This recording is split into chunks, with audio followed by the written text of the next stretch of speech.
Hello, everybody. We all know what time it is with the magical spinning mystical wheel of rainbow. It is time for Jank Pack Thursday, the 2nd in September, and we started off September with, I don't even know, a paradigm shift is the only way I can possibly describe what last week was with the Michael Jackson gum that, as my dad very well put it, was wrapped in a cocoon of its own asbestos, which is why it stayed nice and fresh. That said, we have 83 entries that live upon the wheel. We're going to shuffle, we're going to spin, and we've got a rather interesting little history fact for today. On this date, September the 11th, the year is 1841. American painter John Goff Rand patents the first collapsible paint tube, which allows oil paints to be stored and reused without them drying out. And from the research I did, previously, excess oil paints were either discarded or, from what I understand, in some cases, stored in animal bladders. So let's go collapsible paint tube. And coming up, what do we got? It's going to click over. Oh, all right. It's going to be, I think, depending on what the hunt pack is, could be a double magic day.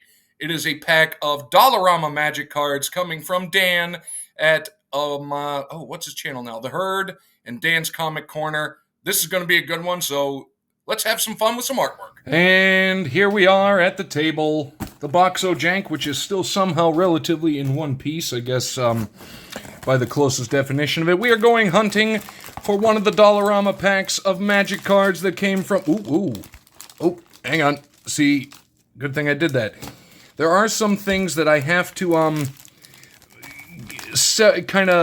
give their own place in the box because of their age or the condition of the wrapper, so I need to fix that. Oh. We've got... Nope, that's the... Oh, that's a Yu-Gi-Oh! That's a different one. Oh, here we go. Dan. Magic. Let's go. I'll put that off to the side because I need to do some quick repairs on that. Up we go. Here we are, some magic cards from Dan, and he has rebranded his channel from Hockey Stick Talk Nation now to The Herd 26, H-E-R-D, one word. Link will obviously be in the description, but he will be talking Buffalo Sabres hockey and his other channel, Dan's Comic Corner. He's doing some comic talk and actually doing a pretty good deep dive on the history of Batgirl, which is nice because I have no idea about the character. Well, let's give it up for the $1.50 Rama pack. What did they? I can't believe I didn't even notice it, that they went to $1.50. I'll have to check that one later. We have a mixed bag of 15 magic cards. Includes one rare, which is nice. And every now and then, I think I did see one of these, or maybe John told me that one of the ones he did actually had 2 rares. And there might even be the possibility for a foil. But we're going to go in and we're going to have fun. And then as it comes up, I will put up any additional information that I find as it comes up later. Ba-boom! We start off Disruption Protocol, and we'll see if I can actually figure out any of these. Yes, this is Kamigawa Neon Dynasty. I recognize the set code there. Love the art. That was a great series. I missed that series. I might need to see if I can find that one again. Next, Hero of the Winds. Okay, THB. It'll be up there. Oh, wait, no. Theros Beyond Death, maybe? Quite possibly. But it is a 1/4 flying human soldier. Whenever you cast a spell that targets this one, creatures you control gain +1/+0 until the end of turn. You will be handy. Why don't they acknowledge the Griffin, though? I mean, yeah, it's the human, but the Griffin's doing the heavy lifting. Let's just be honest. Oh, for a split second, I thought it was foil. This is the Meyer Triton. I think, again, Theros Beyond Death. 2/1 Merfolk with Death Touch, which is annoying because unless you can destroy it without touching it, you're going to have to sacrifice a creature to get rid of it. Unfortunate. Whoops, upside down. Sentinel's Eyes. I like this one. Again, Theros Beyond Death. Attach it, and the creature gains +1/+1 and has Vigilance, which means it never taps. It always stays able to attack and block, which can be good or also could be a disaster. We've got Master's Rebuke, another Kamigawa Neon Dynasty, and I love the art in that one. Let's just take a moment and admire it. I don't think we have not seen the rare yet, but that's all right. We still got a bunch more cards. Let me flip them over so at least they're in relative thing. There we go. This is another great series, The Streets of New Capenna. I love that one. It's the old Art Deco kind of steampunk style. This is Obscura Charm. I love the charms. They did a lot of those. Those are very nice. And again, I haven't played Magic in person in years. It's so much fun to look at it. Look at this thing. Enduring Scale Lord. I've never seen you before. What are you? MIC. That one I'm not familiar with. Whenever you put one or more +1/+1 counters on, or put on another creature, you guys read that, I didn't. You may put a 1/1 counter on Enduring Scale Lord. Ooh. And some of those, the forest decks, the green decks that have things that's basically every time something happens, a counter goes on. Yeah, that would be a bit of a handful. Here's our rare. Let's go. And it's a beautiful rare from DMC. Not sure which is that, but that'll get up there. But it is Prairie Stream, a Plains Island combination. I like that. I like the design. And the rare will go up front, so now we will shift to the back half. Ugh. What do we got? Ooh, another beautiful land. Thriving Bluff. Just admire the layers. It kind of reminds me of, and that's J22. Oh, it's Jumpstart 2022. That was a fun little series. It reminds me of Red Rock outside of Las Vegas with the layers of the rock. STX, I believe, is Strixhaven. This is Infuse with Vitality. Until end of touch, target creature gains Death Touch, and when this creature dies, return it to the battlefield tapped under its owner's control. Oh, and you gain 2 life. Those cards they get out of hand. Here we go. The Riptide Turtle. Look at that turtle. Hello, turtle friend. A 0/5 creature that is a defender, which means it cannot attack. It can only block unless you have, but there are creatures that can take care of that, so that would turn into a monster if left unattended. Couple more. We've got Flicker Wisp. I thought that was a back and forth one. Flicker Wisp, what are you?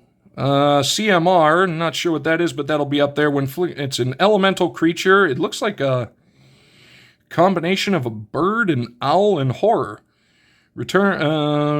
Exile another target permanent. Return that card to the battlefield under its owner's control at the beginning of the next step.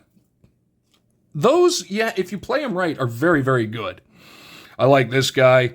I like this guy. Look at him. It's a pupper. It's a gold hound. I've seen this one before. That is Jumpstart 2022. Like that guy. Always like a dog. 2 more. We've got Evolving Wilds from IKO. Not sure which one that is. Put it up there, Zach. Thank you. Basically, this comes in. You immediately sacrifice it, and then you search your library for a basic land, put it on the battlefield, tapped, and there you go. The point of these is because I mentioned on the +1/+1 counters, a lot of forest decks have something where every time a land enters, put a counter on a creature, or some blue decks, every time a land enters, the opponent mills 3 cards, so those can be very handy. And the final card, again from IKO, I'm not sure what that is, but it is a beautiful looking card. We have Duskfang Mentor, a human cleric. I would have thought vampire, but no. I don't know what that is right there, but I'm not a fan of it. 1/3, do that. Oh! So if you pay 1 plus a swamp and tap it, you put a 1/1 counter on each creature you control with lifelink. Oh, interesting. Interesting. That mechanic could be a lot of fun. But you know what actually is a lot of fun? Opening up these. I really, truly wish that the dollar stores here, well, they're rapidly going downhill. But I wish they would do stuff like that. You know, little mix packs of different cards, like, you know, the Yu-Gi-Oh, the Magic, and the whatnot. I really wish they would do it. I think they actually used to do Pokemon, and there's some other big sets I have up there that came from Dan and John, which is going to be fun. So Dan, thank you, brother. Link to him will be down below. And now it is time for some community shoutout. If I can remember where in the world I put the note card. Oh, it's because I forgot it at the other table. 1 minute. I have the return. We are back at his shout-out time, and this one goes out to Johnny, an Epiphany card collector, sitting at a weirdly low 381. Link to him will be down below. Make sure to go check him out. Pretty much every day of the week with Johnny, you've got something cool going on. I mean, you got Mailbag Mondays, you got Tear 'em Up Tuesdays, today was Thursday. It was old school Thursday. Just a good time. Good time, good music, and a good guy. Like Johnny. If you don't know who he is, go sub him up, tell him hello, and check out his stuff because it's good stuff. Link to him and Dan will be down below. And as I mentioned it in the cold open, would that be the cold open, the whole wheel thing? I don't know. I don't understand film. I did say it could be the potential for dual magic, and it not only is dual magic, but it is kind of fitting. Because it is the beginning of the spoopy season, and we have Duskmourn, House of Horror, coming back. We've got our checklist because I want the horror movie crossovers. I want them, plus anything weird. I'm still collecting the horrors and nightmares. But let's go and see. Hopefully we get at least one. Gotta get one. Come on. Universe, the spoopy season is coming upon us. Please deliver unto us something cool from the horror movie checklist. We start off with a bunny. Look at him. It is a glimmer token. And on the back, oh, yeah, it's Manifest Dread. These are weird. Basically, you take a card or a creature, and it comes out as this, a 2/2 thing. Your opponent cannot see what it is, but you know what it is. And then if you pay the mana cost, you can turn it over, and it becomes what the actual card is. There we go. Oh, do I need that one? Oh, I got that one before. The Fear of Mobility. It is one of the nightmares, but it is foil, and it's beautiful, and it's... Yeah. New core fear unlocked right there. So Fear of Mobility. Poo. Well, I mean, it did deliver something from the checklist. Gorgeous looking alt art forest. Or is that the full arts? I can't remember. But that is beautiful. Little eyeball plant like that. There we go. Ooh, we've got the showcase and our rare, and this is Thornspire Verge, stunning looking forest mountains combo. And I love the rare lands; they really go full. And I think that is borderless. Oh wait, no, I actually have the numbers right here. What is this number? 333. So that would be the borderless. Yes, I was correct. I was 100% correct. Love those. Love me the land cards. Wow, that. I just noticed how bad that was. Apologies for anybody that had to look at all that blue for a minute. We've got the Razorkin Horde Caller. There was some other reason. Yes! I put this one on the list because I technically think you can kind of throw that closer to some Hellraiser action. That's up for debate. I am curious to know what you think. I mean, granted, none of the Cenobites did have a wheel. That's more, oh God, what was the Feruza Balk weird Wizard of Oz movie? Return to Oz. That's kind of what that's giving me, the wheelies. Those things were terrifying. We've got the Inquisitive Glimmer, a Fox Glimmer. Oh, that is beautiful. That is a beautiful card. Hello, Fox friend. It is an enchantment creature. We've got the Flood Pits Drowner. That is a terrifying looking merfolk, and that is really essentially what the merfolk would look like. You know, if you read fairy tales and whatnot, they didn't look like how we think they do. We've got an enchantment room, the grand entryway, and the elegant rotunda. Called me that in high school. Frantic strength, an enchantment aura. Love the art. Oh, another room. We've got derelict attic and the widow's walk. Derelict attic. What a great word, derelict. Oop, 2 cards there. We've got the Stalked Researcher, a 3/3 human wizard. That's unfortunate. We have got Manifest Dread. Manifest Dread, actually, so that would be the this guy here. So you Manifest Dread, and then you can pay the mana cost and turn it up. That, like I say, if you know what you're doing with that, which I don't, that could be a lot of good stuff. The Rampaging Soul Rager. Ooh. 1/4. 2 more. We've got the Cult Healer. Is that a butterfly mask? He needs a Plague Doctor mask. And the final card, wow, that would be absolutely... That's a sci-fi movie right there. Piranha Fly. A fish insect. A 2/1 flying piranha bug.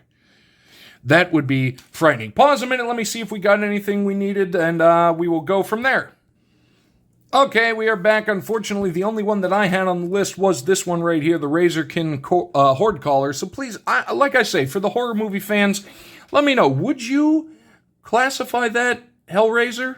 I think it could go either way. There was a lot of debate on a lot of the boards that I saw when people were talking about it, because there are a lot of very apparent ones, of which only pulled one so far, the Orphans of the Wheat.